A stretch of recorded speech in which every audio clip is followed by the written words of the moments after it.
Hi, this is your professor, Judy Paparosi. Welcome to Human Trafficking, what I call the hardest class you'll ever love. This class is designed on purpose to develop in each of my students an expertise in human trafficking. Not just a knowledge of it, but the exposure to a government report, talking about social media, reviewing the entire world's history and problems with human trafficking and slavery. So I hope you'll find by the end of this semester that this truly was the hardest class you'll ever love. So I'm here to give you a video on and an explanation of how to do your Country of the Week summaries. Now in summer, which I just finished, the summaries had to be done 2 or 3 a week, but you have the luxury of doing 1 a week over the 14-15 week semester. So hopefully I will not overburden you with work. And as I mentioned on the discussions, you don't have to watch all the videos, just watch enough of a video to be able to answer the questions, again, because I'm trying to make you not students of human trafficking, but experts on this topic. Okay, so how do we do the Country of the Week summary? Well, first of all, why do we do it? In 2000, a congressman friend of mine who happens to still be in Congress, he's from New Jersey, which I'm originally from, but I've been here for almost 20 years, Congressman Chris Smith, found and recognized that there was this major problem that he had never heard of before, human trafficking. He was way ahead of me. I didn't really realize it until 2010. And neither did a lot of people in law enforcement, and I've shared that at my conferences over the years.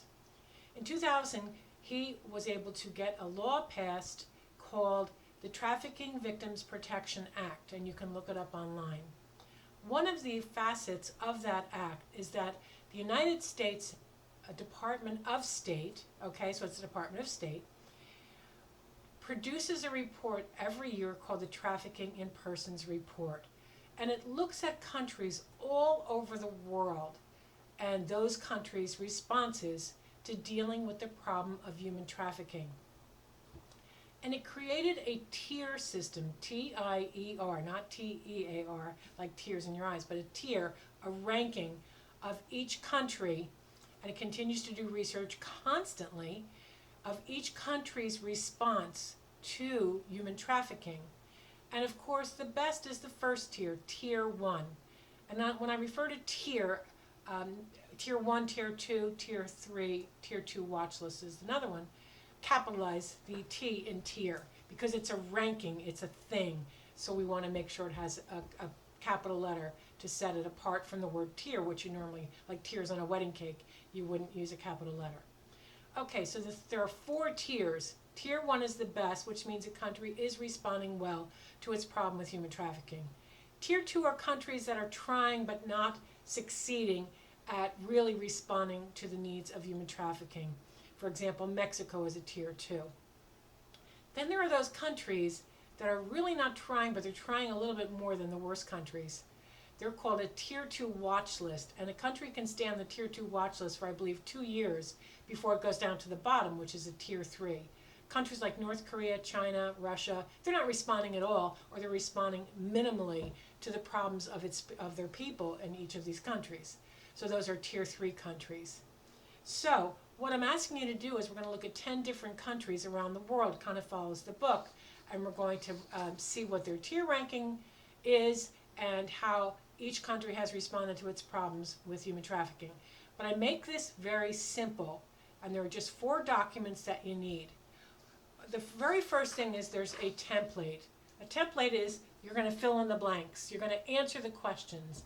And each question has the word explain after it, so you just don't give me an answer, you give me an explanation. So let's go over the template because this is where you start. So it's attached to your syllabus, it's on the thing under country summaries, I think is the 2nd or 3rd module down. And it's very self-explanatory. So the name of the country goes at the top, its tier ranking goes, you just check it off. Now I've even made that simple. Each June we get new tier rankings, so maybe my PowerPoints, one of them I may have to change, I have to check, because the list just came out, the tier placement list. But the tier placement, I have it in your syllabus, and I also have it as one of the documents under how to do countries of the week. So for example, under Tier 1 is Argentina, Chile, Colombia, Israel, etc., the United States. So if you were doing, like for example, if you're doing the United States, let's pick that as the example, you would look under here and you would double check that for 2020, it says at the bottom 2020, the tier ranking for the United States is tier 1. Okay, so you check off tier 1. Now the next question is, what are the reasons for the tier placement? And please explain using the tier language example in the document that I posted for you. Well, so you go to this document, how to write up a tier ranking from the tip report. Now I've made it even simpler. Just look at the yellow part, the highlighted, okay? So tier 1, you use that exact language. Do not give me the bolded language. Give me the example, okay? You can copy and paste it. I will not count it against you. I want you to copy and paste it. And that's all I want you to do is copy and paste it. Do not write it on your own. I have a reason. I don't need to share my reason. Please do it as I'm telling you to do it. That way I know you've watched the video, you've gone over my instructions, and you absolutely know how to do it. So for example, for the United States, it says tier 1. Under the examples, what I'm going to use. The U.S. is ranked as a tier 1 country, which is a country whose government fully complies with the TVPA, the Trafficking Victim Protection Act minimum standards. Copy and paste it. Now, if you're going to do another tier 1 country, like I can't think of one off the top of my head. If you were to do Canada, you would just take out the USA and put the word Canada, okay? But then copy and paste the rest of it. Don't hesitate to copy and paste this one time, okay? Now, we're going to be doing North Korea as our third one, our first summary. So let's go to the tier placement list. It's a tier 3, so I'm looking around for North Korea, and I find it on the tier 3 list. So it's tier 3 for 2020. And it says Korea North instead of North Korea. Okay, so I know it's tier 3. So on my summary, I write down tier 3, I check tier 3. And then I've written up this one already. So you go to tier 3, I look for that example, I only look for the yellow. North Korea is ranked as a tier 3 country, which is a country whose government does not fully comply with the minimum standards and is not making significant efforts to do so. By the way, why do we rank these? Why do we even do this report?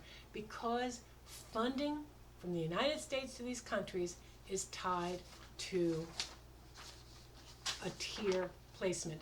So we don't have to give humanitarian aid, yes, but non-humanitarian aid, we don't have to make loans to these countries because they are not addressing this critical problem.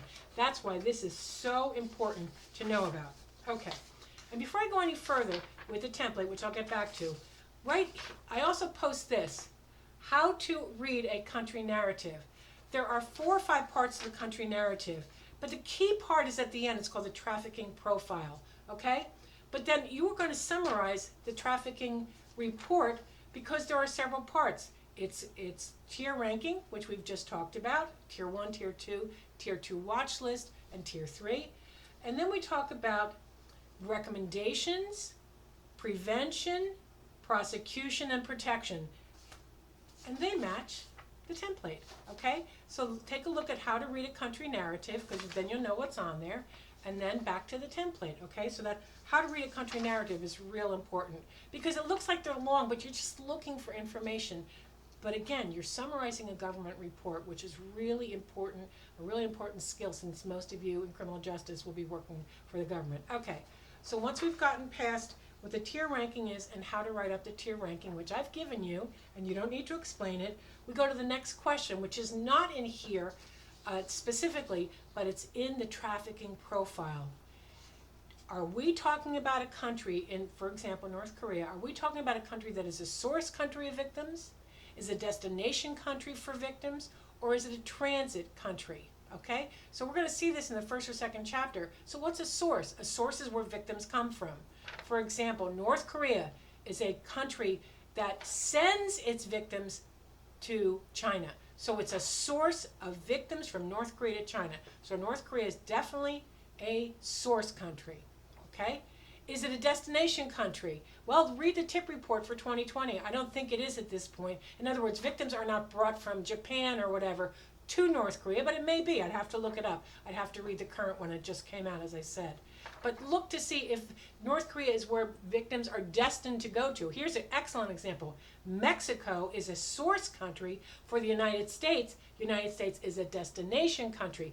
Victims are brought to the United States from Mexico to serve in brothels. How sad as that sounds, that makes the United States a destination country, but it makes the Mexico a source country. But the TIP report has even more information than I'm sharing with you.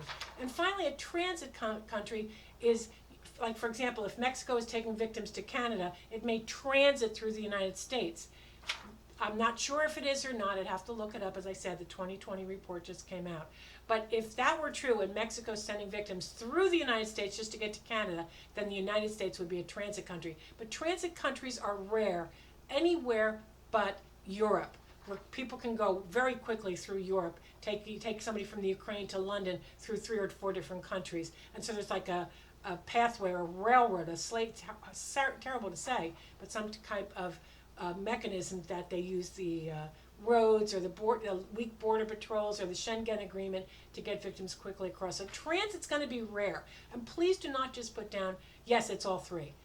That means you didn't read the Trafficking in Persons report. And remember, it's the profile at the end where you'll find that information, or you can Google online. I don't care where you get the information from. But the idea is to summarize the Trafficking in Persons report, to read the report and then summarize it. Okay, the next question is prosecution. Are any traffickers being prosecuted? You're going to be surprised how low these numbers are. If so, how many are being prosecuted and how long are the sentences? You're going to be very surprised how infrequently traffickers, or how low the numbers are given how large the problem is. All right, and that again, of course, is right from the Trafficking in Persons report. There's a section called prosecution. The next question is protection. What laws and organizations are in place to help victims of human trafficking? What are the non-governmental organizations, the NGOs, doing?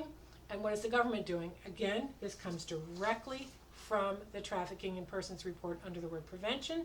And finally, the word protection. Has the country developed a plan to eradicate human trafficking? Is there a hotline for victims? Are there billboards? Are there television commercials warning victims? How many times have you seen one in the United States? Not too often. So then that's the protection section. And finally, the recommendation section. Right at the beginning, the United States Department of State gives recommendations for the country, things that it needs to do. Okay. Now those recommendations are written as commands. Do this, do that, increase the training of police, whatever. Please don't write them as commands, which starts always with a verb. Write them as North Korea should increase its training of law enforcement. North Korea should pass laws to protect victims. North Korea should get out of the human trafficking business. Do not write commands, increase, train, or whatever. Write full sentences beginning with the country North Korea should, something like that, okay? All right, finally, just a couple more points. I'm a big stickler on grammar. Please proofread your please proofread your work. Secondly, a country is one thing, so its pronoun is not they. So you can't say North Korean has their problem. No, North Korea has its problem, ITS, no apostrophe. So use it to refer to a country, it's to the possessor for a country, or whatever. But use it to refer to a country, anything singular, a government, the country specifically by name, Cambodia, Vietnam, or whatever. The pronoun for that particular word is it. So North Korea has a problem with its, whatever, ITS, not apostrophe, because that's the word it, that is the contraction it is. Secondly, don't use apostrophes to make anything plural, including abbreviations. So follow my lead, because I have really good grammar skills at this time in my life. Okay, I've taught grammar since I was 21, I believe. And at the college level, I've shared it with my agencies, wherever I've worked, prisons, prosecutor, whatever. I've shared my good grammar skills. I've edited dissertations by the dozens for people who are getting their doctorates. See, people is plural, so their doctorates. And also, so NGO, you just put an S, that makes it plural. Capital N, capital G, capital O, then a small s after it. And that's non-governmental organizations, which you're going to see a lot in this course. And again, write those recommendations in full sentences. I am offering a WebEx. You'll see the time online for any questions you have about doing your summaries. Thank you, and welcome to the hardest class you'll ever love.